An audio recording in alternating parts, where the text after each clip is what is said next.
overall, you're doing a great job as a teacher, but there are some things that I definitely, I have some feedback after watching a video of you teaching in your class. Okay. So for coaching focuses, I think one thing that I would definitely recommend, which first of all, I want to start off by saying you are doing an amazing job keeping your class under control. Something I wish I could work on better as a teacher myself, being as new as we are. But the one thing I did notice is when you're teaching, I think it would benefit you and the students to use a little more collaboration when you're teaching. By just taking the time to stop and do less teacher to student lecture, a little more collaboration with the students. Use some more of those 21st century skills that we learned and discussed. And the second thing would be taking time to address the students when they have feedback. So a lot of times they have the feedback and I feel like it was just rushed to get through the next subject. So, and if I had a third one, I would say there's a lot of random chatter and class interruptions going on. So just to help you and the students, I think it would be a really good idea to maybe address that outside of the classroom at some point. So,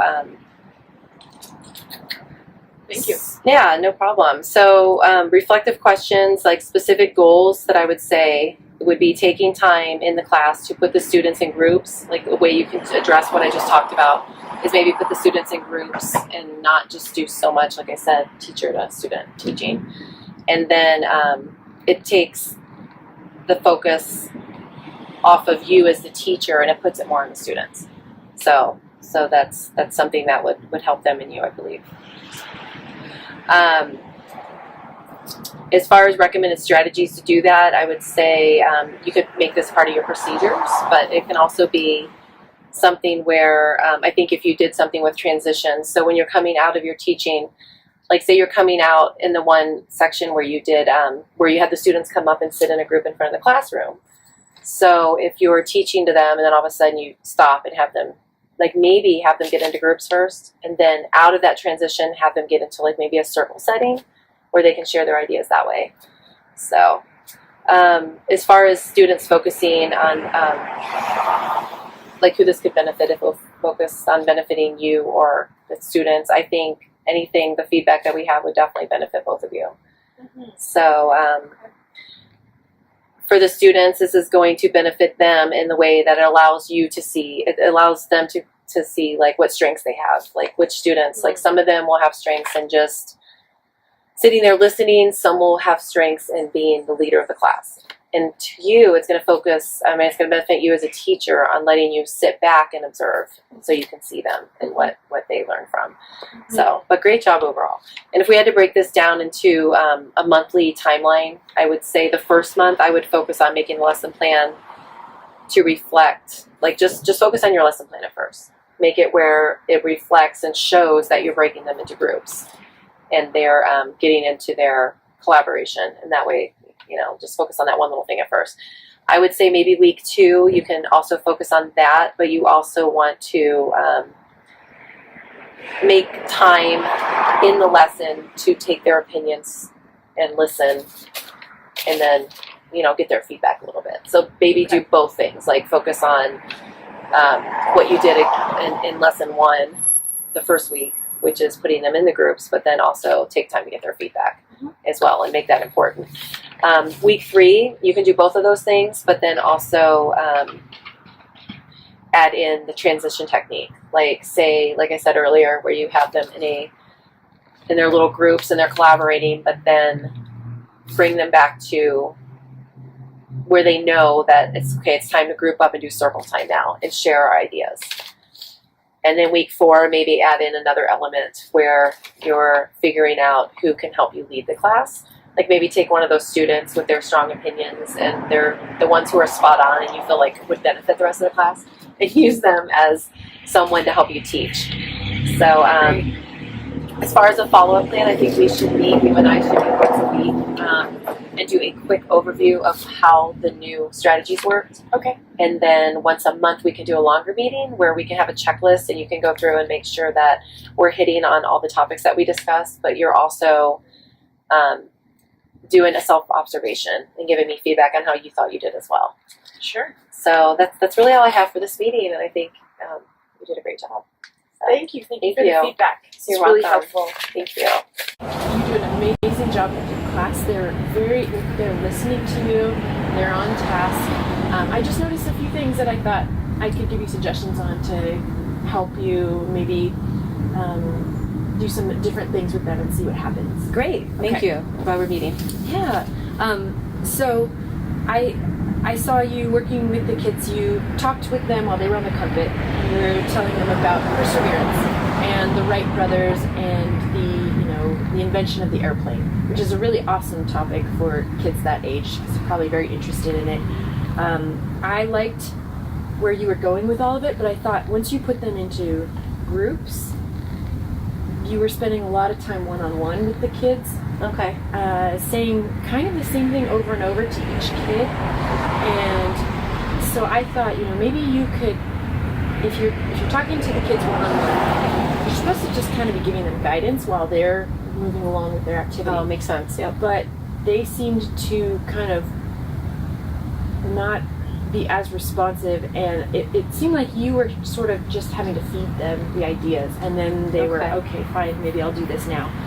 So I think that you could save your own energy by, if you just, if you realize that a couple kids are not really knowing how to be self-directed, stop the whole class for a second, get everyone's attention back on you. They can stay in their groups at the tables, but just say, hey, everyone, eyes on me for, I just wanted to give you a little more direction, because it kind of seems like, I like that. Thank you. Kids are not sure what we're doing. So then kind of give them a little more instruction, give them a little more direction, and then see if that can cut down on the same questions being asked over and over. Great. Right? Saves your time and your energy. Thank you. You could also ask for some self-assessment from the kids, either in that carpet setting or at the tables. Ask the kids, okay, who feels like they really understand what this project is that we're about to do, or what perseverance is, and identify who those students are, and then you can kind of pull in those kids out as like the group leaders at each table maybe, and have them help guide the activity a little bit to save also again on your energy, having to go in one-on-one for each kid. Like hopefully those student leaders can help guide the discussion at their tables, get the kids going. Also, those kids that are listening to the student leaders might be a little more receptive just because it's a new experience to have a peer talk to you and guide you as opposed to a teacher. It's an interesting thing to watch for and see how the kids react to it.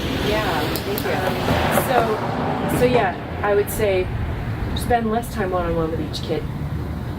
Get more of the kids involved. Ask them to kind of self-assess so you can see who feels strongly about the different topics that you're discussing. Okay. You could also delegate the adults in your room a little more too. Again, take some of the work off of you. That's a great idea. Thank you. Yeah, so that's really good. I mean, the idea is like we want the kids to be kind of more self-guided. We want the classes to be a little more student-centered, and we want to save your efforts and energy and your valuable time in just sort of being more of a guide and less of like, I'm going to drag each kid by themselves makes along. sense. Yes. Because sometimes it seemed like the students were just waiting for you to give them the answers, and then they would do the work. Right. I'm sure they were. So, so we want to get them to be self-directed and come up with those answers on their own as much as possible.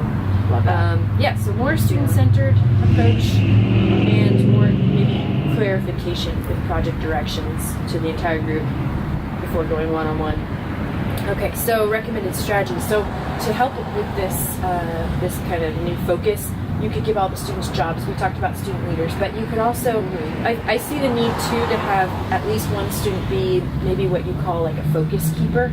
Okay. In the group, they're the kid that's anytime someone tries to bring up a new topic or they, start talking about something that's not related to the project, that kid's job is to be like, hey, wait, we're getting off topic. We need to get back on.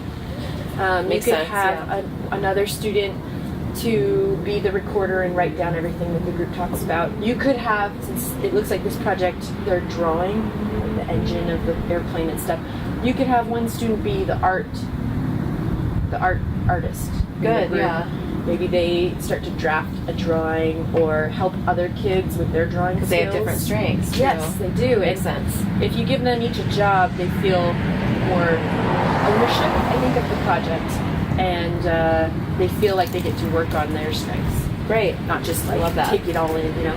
Thank you. And then like spit out information or projects. Yeah, so I think that should be an expectation of yours too. More student-guided work, more self-guided work. Okay. I didn't see your transition, but I felt like you prepped your kids well for the transition because you explained what they were going to do once they were back at their desks, and then you asked them to repeat back to you what they were supposed to do so that you could see if they absorbed it, and they seemed to do that. But then when they got to their groups, they weren't doing it, right? So there's some disconnect. Struggle with They that. understood what they were supposed to do, but they weren't doing it. Right. So you need a plan for how to make them follow through. Makes sense. With what they've already told you they understood the plan to be. So, Yep. okay. So the students or subgroups who will benefit from this strategy, I think, would be, I think all the students will benefit because they will all get the chance to work on their team skills. And some kids will get to work on leadership skills. Some kids will get to work on art skills. Some kids will get to work on following directions skills, True. or listening to their peers, or following directions. Everyone's going to benefit. You also, as a teacher, will benefit because you'll be more of a guide and less of, feeding them the answers. True. Yeah. So I've got a timeline for you that you could, go through a plan. Week 1, I would try one class where you have a student leadership group and just give them all jobs, give them a project, and just observe. Okay. You walk around and give feedback, of course, but mostly your job is to observe. Okay. Look for the common issues that come up with your class. Week 2, ask for the students to assess themselves. How did I do in the group work? How did my group members do with the group work? And ask them to give you suggestions to improve their lesson experience because kids give great advice. Okay. They seem to know what they need, and they're sometimes very honest about that. Right. And they're sometimes harder on themselves than we are on them. Yeah. So it's great to see what they come up with. Okay. Then week 3, I would try another approach, the same idea, which is the student-centered learning. And I would maybe pick a couple of students who want to get up and tell the class a story about some time that they persevered. That's your topic, right? And this is a great quality to teach kids in school anyway, because they've got years True. ahead of them. They're going to have to persevere through all kinds of obstacles, not just in school, but in life in general. Right. So this is a great life skill. I love that you're teaching this to the kids. So let one or two of them tell a story of a time that they persevered to the whole class. And that's going to be your example. And then you explain to the kids, okay, so now I'm going to split you in groups.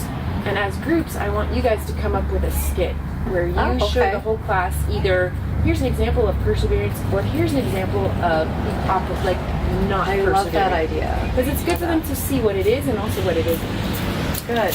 And then the next week, the kids show their skits to the class. I was also Mom, why are You you asked- making this noise? We're filming right now. Can you guys go somewhere else? Okay. That's okay. Later. Thank you. We'll edit it. Yeah. So you ask the students every week to kind of self-assess and give you feedback and just Right. check in. And then you get class discussions going. I also see a tie-in with this whole perseverance and airplane Wright Brothers lesson plan and STEAM. So if your school has a STEAM lab, Yeah, you can we take them do. to the STEAM lab and tell them, look, start an idea. Even if you're feeling like it's not working, this is your chance to persevere because you might come up with an idea that no one else has thought of, and the Love world that. will be better for what you came up with, and the world will be better because you didn't give up. So this is a great way to tie it in and make it more hands-on for them too. I love that idea. So, as in terms of us following up, I think that we should meet regularly every week. If you want to ask questions, we can meet. You can tell me how you think it's going. Okay. I can give you suggestions, and then also once a month we can meet too if you know your lesson plan changes and you want to try to tie these ideas in but with different topics. Love that. So I'm here to help you, guide you. But you're doing an amazing job. The kids respect you and they are following along with you. So we're just gonna tighten it all up. This has been so helpful for me.